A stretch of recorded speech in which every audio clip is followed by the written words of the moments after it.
This is the story of my $27,000 mistake. And the ending of this story is that I am leaving this workshop. Today is my last day in the biggest, best workshop I've ever had, and no, I'm not moving back into the van. You see, I thought I wanted a big industrial workshop, and having that space did allow me to build some amazing projects like the office pod on the ceiling, which I have been secretly renovating so I can install it here in my new space, and I'm gonna show you that renovation process throughout this video. But to tell the story of my $27,000 mistake, and to tell it right, if you'll allow me, I'd like to start from the beginning. I started this channel while I was in college or university, depending on where you are in the world. I was studying civil engineering because when I was 13 years old, I wanted to be an architect. But as I made my way through school, I learned that I was really good at math and science, and people seemed to value that. So I thought I'd become a structural engineer, which felt like this perfect combination of everything I liked and everything I was good at. Nerd! While I was at McGill University in Montreal, I was learning that civil engineering, which includes structural engineering, also includes transportation, sewers, soil, project management, all things that I had to learn about, but things that didn't really light me up, like my dream of designing skyscrapers, opera houses, and other massive structures. And so, as I became sort of disenchanted with this career, I started finding escape in these maker YouTubers. Creators like Matthias Wandel, Benjamin Ueda, Jimmy DiResta, Laura Kampf, and all I wanted to do was build stuff like these incredible makers. And since I was studying engineering, I felt like I was starting to understand how things worked. So I borrowed tools, I scavenged for wood in dumpsters and alleys, and I built shelves, shoe racks, a loft bed, so I had more room in my 4-person apartment to build stuff. Not your best, Morley. And pretty soon, I wanted to start sharing my own projects. I wanted to participate in this online maker community, so I started YellRom Blog. What's up, guys? I'm Morley from YellRom Blog. I'm Morley from YellRom Blog. I'm Morley from YellRom Blog. Hold on, say it one more time slow. It's his name backwards. It's my name backwards, because my first name isn't unique enough. What, your name is Morley and you put it backwards? Ironically, it was Jimmy DiResta, one of my original maker idols, who told me personally to just use my name instead of this unnecessary pseudonym. But that was a few years later. It's a little, not quite as strong without the whole front on, so we're gonna have to fix that. Anyways, in my 3rd year of college, I was spending most of my free time building stuff in my apartment and making YouTube videos, and barely anyone was watching. I was making 0 money, but I loved it.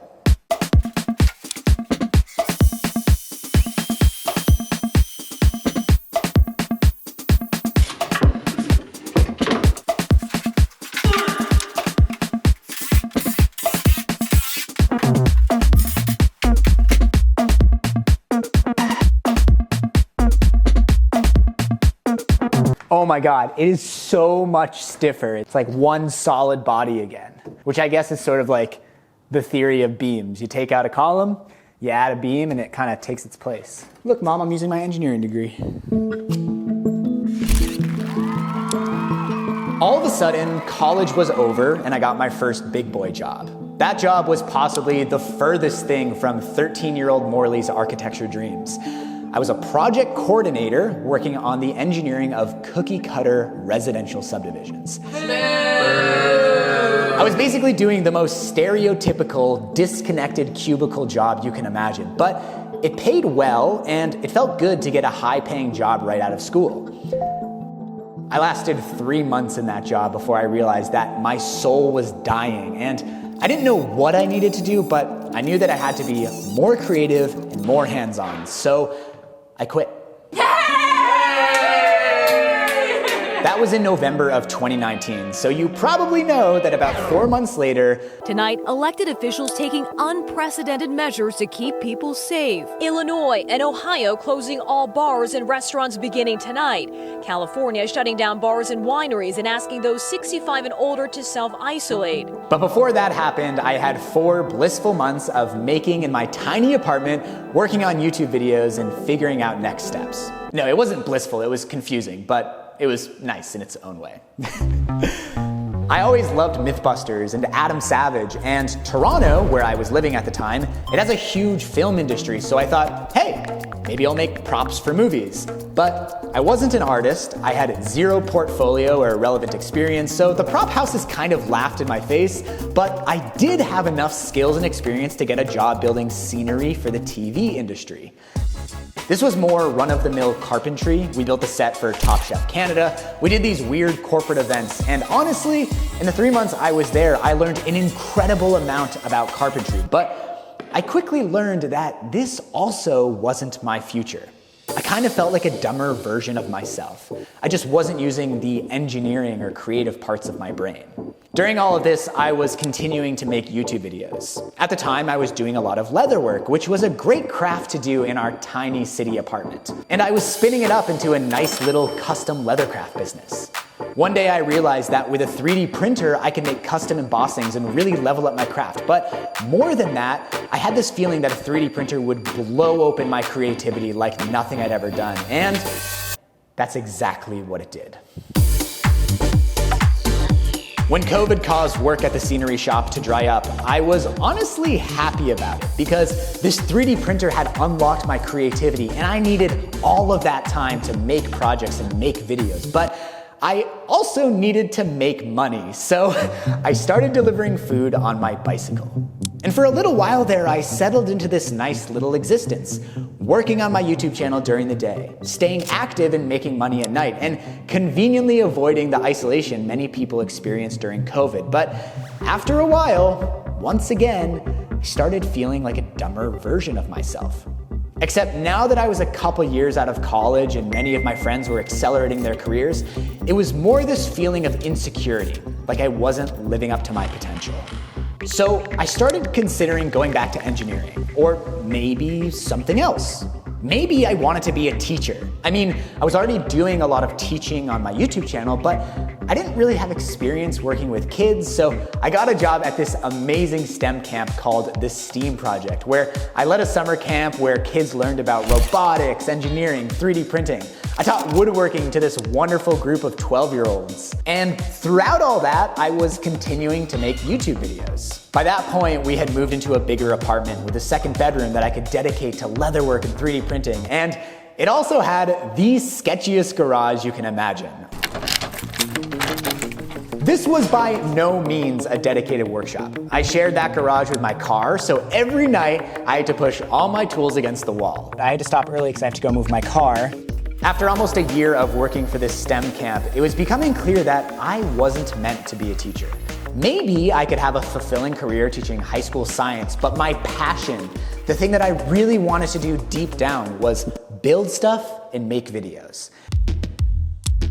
And at that point, I was in my mid-20s. I had no debt, no kids, very little expenses, and I realized that this was the perfect time in my life to go for it. So I went down to 1 day a week at the STEAM Project. At this point, all I was doing for them was teaching a woodworking class and making marketing videos. And here's a little tip. If you want to get better at making videos, make them for someone else because it forces you to take constructive criticism. Anyways, I went down to 1 day a week with the plan of cutting ties altogether after 3 months. And that gave me 32 hours more every single week to make YouTube videos, which was huge. But in the back of my mind was this contingency plan that if this YouTube thing didn't start making money fast, I would get a job as a waiter or bartender to make ends meet. But right around the time I had my last day at the STEM camp, I had my first viral video, which changed everything. Let's go! Let's go! That video brought in my first substantial paycheck from YouTube, but more importantly, it gave me a ton of confidence and it showed me what works. A few months later, I had my second viral video, and then I was off to the races. During all of this, my then girlfriend, Eden, who is now my wife, she got a great job outside of the city where we were able to rent a house and garage. Let's go, Eden! Ow, ow, sugar daddy. Actually, I was making a good income then. Eden's not my sugar daddy. Big fat liar. She got a great job outside of the city where we were able to rent a house and garage for about the same as we were paying for our apartment in Toronto, which completely leveled up what I was able to create. All of a sudden, I had a woodworking shop, a driveway, a room where I could have multiple 3D printers. But just as I was getting comfortable, we decided to move into a van and spend a year traveling across North America. Now, inside of the van, I did have a 3D printer and some woodworking tools, which allowed me to make some once-in-a-lifetime videos. Frogs. But after about 8 months of traveling, both Eden and I decided that it was time to stop. I made a whole video about that decision, which I'll link in the description. There were a lot of reasons, but the reason that's relevant to this video is we both wanted to focus on our careers, and we felt like full-time travel was limiting that. Eden's background is in social work, and she hadn't yet had a chance to flourish in that field. And for me, obviously there's only so much you can make from a camper van. Hey, Morley from the future here. Got a little sneak preview for you. So I'm currently in my new workspace, and earlier you saw me salvage the preserved moss wall from the office pod. I was so excited to give that moss a new life, and that project was made easy because of the sponsor of this video, the X-Tape 1 by Morley. This thing is like a measuring tool from the future. It's a combination digital tape measure and laser measuring tool, but it can do so many more things than that. Like, for example, if I want the square footage of this room, I can just take 2 laser measurements, and the X-Tape 1 automatically calculates the square footage on board. 86.6 square feet. A little bigger than the office pod. It's also great for woodworking tasks, like laying out projects or using the line split function to evenly space holes across any distance. The 12-foot tape is probably the nicest tape measure I've ever used. It has over 7 feet of standout, a magnetic end, and if the tape measure ever wears out or breaks, you can replace just the tape measure part without having to trash the entire tool. The green laser is an awesome way to get precision distance measurements. You can even adjust which part of the laser beam is being referenced in the measurement. But it can also be used as a laser level, which was so clutch for mounting the moss panels in my home office. Wow, that is beautiful. Right now you can save $100 on the X-Tape 1, plus for a limited time, an additional 15% by clicking the link in the description and entering code MorleyK15. Okay, where were we? Driving up the West Coast, thinking about quitting van life, and oh yeah, Vancouver kind of came up at the perfect time. My brother-in-law, his wife, and their new baby were already living here. A bunch of our friends from college live here, and it's objectively an incredible city. This insane intersection of ocean, mountains, and rainforest. At first we thought maybe we'll get a short-term rental, a furnished apartment for a few months while we take a short break from traveling, and then we'll hit the road again and continue the adventure. But very quickly that evolved into, let's rent an apartment for a year. All right, we moved into our new apartment yesterday. Got it set up very quickly. It's not done, but let me give you a quick little tour. Of course, once we got an apartment, any thoughts of returning to full-time van life were completely gone. Though we do still have the van, we're still using it for road trips, we're just not living in it full-time. Coming from the van, even the tiniest apartment felt like a massive upgrade. We were happy to get a great deal on a studio apartment, and I started looking at local makerspaces where I could build stuff and film YouTube videos. Why have my own private workshop when I could get a membership at one of these community workshops that people have built over decades? The Vancouver Hackspace was where I landed. This whimsical building full of LED sculptures, animatronic beavers, a miniature cinema, and all the tools I needed. Except, it was also full of other people, which is great for 99% of people, but when you're making YouTube videos, it's a little difficult when there's 3 people milling around behind you, starting up the table saw when you're trying to talk to the camera. Once again, just like the van, there was too much friction with the work. I needed my own private space. I had this tiny office in our studio apartment where I could squeeze a desk and a couple 3D printers, but it wasn't enough. So every day I was scrolling Facebook Marketplace, searching for that perfect studio, and quickly learning about the terrifying landscape that is the Vancouver real estate market. That was like studio 1 bath with like an open pit toilet for $3,400. No, but it's an industrial space, so they can ask for it. Yeah. But within a few months, I stumbled across this amazing space right around the corner from the Hackspace. The fact that it was so close to the hackspace was huge because it meant that I didn't have to buy every tool that I needed. I could use this space for private filming, 3D printing, assembly, and then I could go to the hackspace when I needed to use a big tool like the jointer or the laser cutter. This space isn't huge. It's basically a cube, 20 feet long, 20 feet wide, and with beautiful 18-foot ceilings, and it's expensive for the size. The landlord was asking $2,750 per month, plus $500 for use of the main unit's bathroom and garbage, since this unit doesn't have those things, plus 5% sales tax for a grand total of $3,412 Canadian dollars per month, or about $2,500 US. I love math. One of the reasons this was so expensive, other than being in a pretty hip part of Vancouver, which is the most expensive city in Canada, is the fact that this is technically a retail space. That door opens onto the street, so someone could turn this into a store. Nah, dude, you just got ripped off. So maybe not the best value, but this space just felt so right. It felt like it would give me everything I needed, a private place to work and a fantastic backdrop for filming, which might not sound like a big deal if you don't make YouTube videos, but having a clean white wall behind you just makes filming so much easier. So I took it. I signed a 6-month lease, which was a big commitment, but honestly, it didn't feel like a huge risk because at the time, my YouTube channel was bringing in a decent income. Okay. I didn't really give myself time to turn this into the workshop of my dreams. I kind of piecemealed it together as I was making project videos, and for a while, it felt great. Up to this point, I had always worked from home, and to have a little bit of separation between work and home, it felt like the right thing to do. It also just made me feel legit, having my own private studio in a cool industrial part of the city. When people came over to visit, they were impressed with this beautiful high-ceilinged space and the wood stove and the character, and that made me feel good about myself. But then I took on my first big 3D printing project, and the cracks started to show.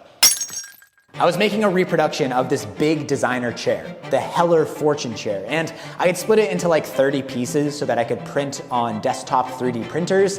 Each of these prints took between 8 and 15 hours, and to stay on schedule, I was popping back here late at night so I could take a print off the build plate and start another. It's not like this. It was stressful for our marriage. It's not like this took a lot of time. The studio is only about a 10-minute bike ride from our apartment, but it's pretty annoying when you're ready to go to bed and you get a notification that your 3D print just failed and you have no choice but to throw on your jacket and leave for 45 minutes if you want to stay on schedule. As fall turned to winter, the cracks started to deepen. I kept taking on big 3D printing projects, which meant more random trips to the studio at all hours, and now I had to contend with the rain and the cold. This room isn't insulated and the stove chews through wood. On the coldest days, when I needed it warm in here for paint to dry or just to work comfortably, I was burning nice walnut and maple that I could have turned into woodworking projects. Wasteful. Morley. You told me you didn't do that. On top of that, I was kind of starting to fill up the space. My dream of a beautiful, empty white backdrop was disappearing as I got a CNC, built a loft and an elevated office pod. Now, don't get me wrong. I have zero regrets about these projects, and having this space allowed me to build them. But every day I was working in here, just like the van, it felt like there was more and more friction. Friction is anything that stops you from getting into a flow state. It's the enemy of creative work. For me, friction was the 10-minute bike ride anytime I wanted to do any hands-on work. The leaky roof, the need to start up the wood stove before I could even start woodworking, the need to run home in the middle of the day to walk the dog, have lunch, the lack of storage because I just refused to put any time into building shop infrastructure. And I started to question this assumption that I even needed a big industrial workshop at all. Yeah, my creative idols have them, but everyone is different. Every situation is different, and I think where I work best is from home. As 2025 rolled around and my daily scrolls on Facebook Marketplace turned into an addiction, I started to tune into the Vancouver real estate market, and I figured out that we could actually rent an entire house for the same monthly cost as we were currently paying for our apartment plus this workshop, if not less. In fact, the house we ended up renting, that's where I am now, and I promise I'll give you a tour of this place before this video is over. The rent on this place is actually $700 less every month than the combined rent of our old apartment plus that big industrial workshop. I love math.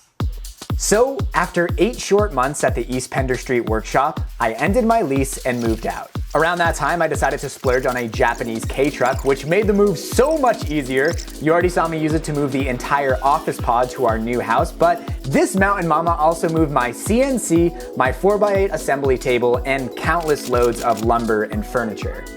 And as you might have figured out by now, this house is also the new home of the renovated office pod. Obviously, it's no longer an office pod, but an outdoor shade structure, which works so perfectly on our second floor deck. My vision is for this thing to be covered in vines, and while the vines are growing pretty quickly, they probably won't cover the dome until at least next summer. But even with the dome a little more barren than I envisioned, this is such a nice place to hang out and eat dinner. Now, I could give you a tour of the rest of the house, which has some really fun quirks that I'm gonna take advantage of in upcoming videos, but honestly, there's probably only one part of the house that you actually care about: the workshop. One huge benefit of moving out of a single large space and into a house is now I can split up clean and dirty crafts. I'm currently in the basement where I have one of the bedrooms set up as a clean workshop for things like 3D printing, leathercraft, and electronics. Now, on its own, this is actually smaller than my old workshop. Well, actually, I don't know how big it is. Hang on a sec. Let's see, if I go down to this wall over here, 24 feet 9 inches, and the width of the room, if I find a good line of sight, here we go, we can go off the Scadus wall, 8 feet wide, so 198 square feet. So that's less than half of the size of the big industrial workshop. I love math. But I also have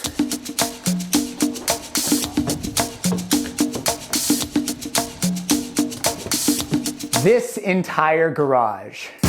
Now this space, which I'll use for woodworking and other dirty crafts, so we can just hit the plus button.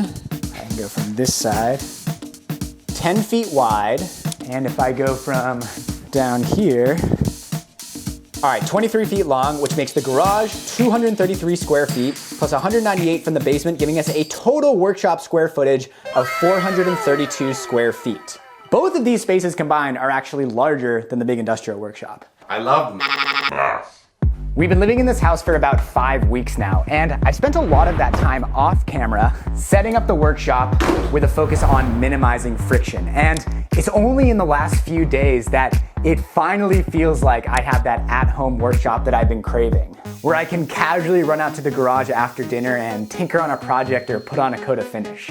And now that I'm here, it's hard not to feel some regret that I spent over $27,000 in rent at that workshop for only 8 months, plus the time, money, and pain of moving in and moving out. If I could go back in time to when we quit van life and were looking for a place in Vancouver, I would tell myself to just wait a little while and think about what my ideal work setup needs to be before jumping into a too small apartment where the only way to build anything meaningful was to rent an expensive commercial workshop. But honestly, even if I did give it time, I don't know that I would make a different decision because I think I needed to go through that experience to discover what I needed. That being said, if you're watching this and you're a little older and wiser than I am, you might have known all along that I wouldn't last long in that studio apartment. But I feel like a lot of life is hearing wisdom from your parents, from people who are older and wiser than you, ignoring it, and then eventually learning some of those lessons yourself.